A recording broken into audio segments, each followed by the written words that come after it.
Last one is called nucleic acids. And so again, I'm going to pause, fill out the chart. That just helps speed things up just a little bit.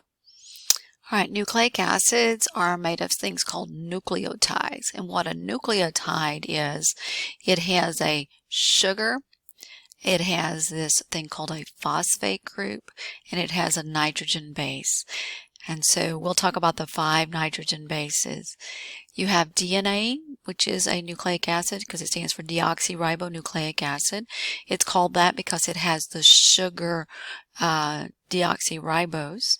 This is RNA, and it has the sugar ribose. So this one's double-stranded, this one's single-stranded. This one is your genetic material.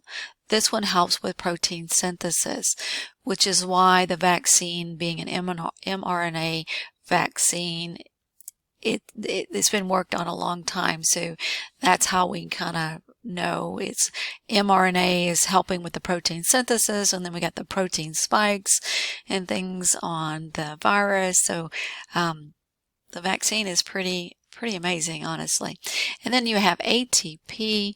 ATP stands for adenosine triphosphate, and that is going to be our source of energy. So I'm going to go to the PowerPoint because we're going to answer the rest of those questions from that first page on the PowerPoint. So let me click through. Nucleic acids are going to help you store information that make up your genes. We'll be talking about DNA and RNA coming up.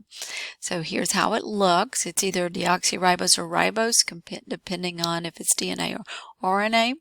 There are 5 nitrogen bases that we're going to be looking at on the DNA and RNA.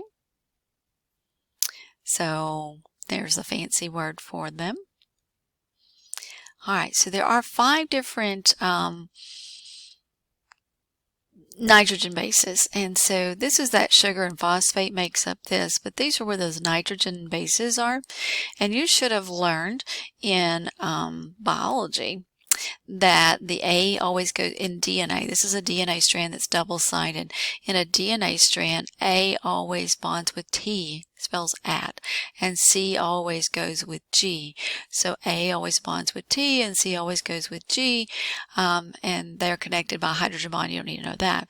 So we'll talk about, so A to T, C to G, that's how they bond up.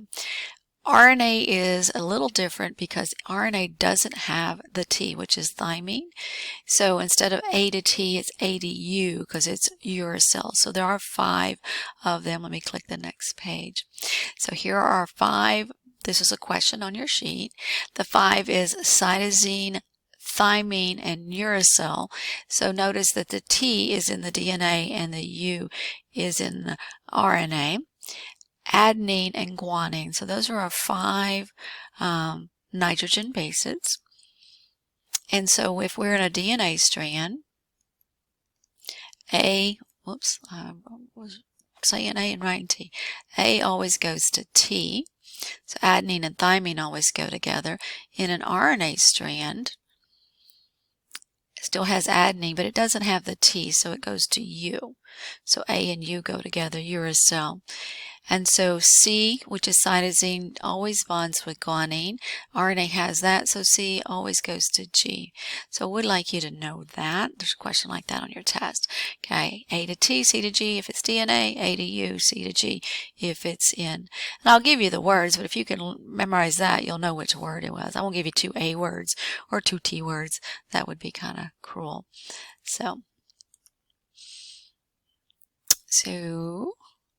says ATP consists of 3 phosphate groups. Here's what it really looks like, PO4, but I usually tend to write just P.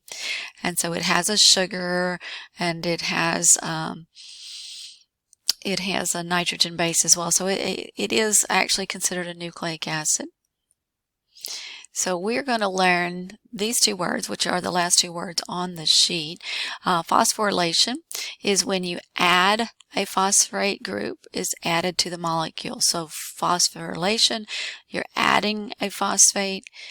Dephosphorylation is you're removing a phosphate. And so here's how the little structure goes. This is called the ATP cycle. We will see it again later. So ATP, the one with the T, has 3 of those phosphates. ADP has 2 phosphates because that's a diphosphate. So if you have 2 phosphates and you add a phosphate, you get ATP. So this would be phosphorylation. And then if you have 3 and you lose 1, you get ATP. So if you lose a P, you would get ADP, which is what's going on here. And so this would be dephosphorylation. So 3, make it 2, it's dephosphorylation, make it 3, phosphorylation. That's called the ATP cycle. It matters later. Okay, so that's going to come back to us. Alrighty.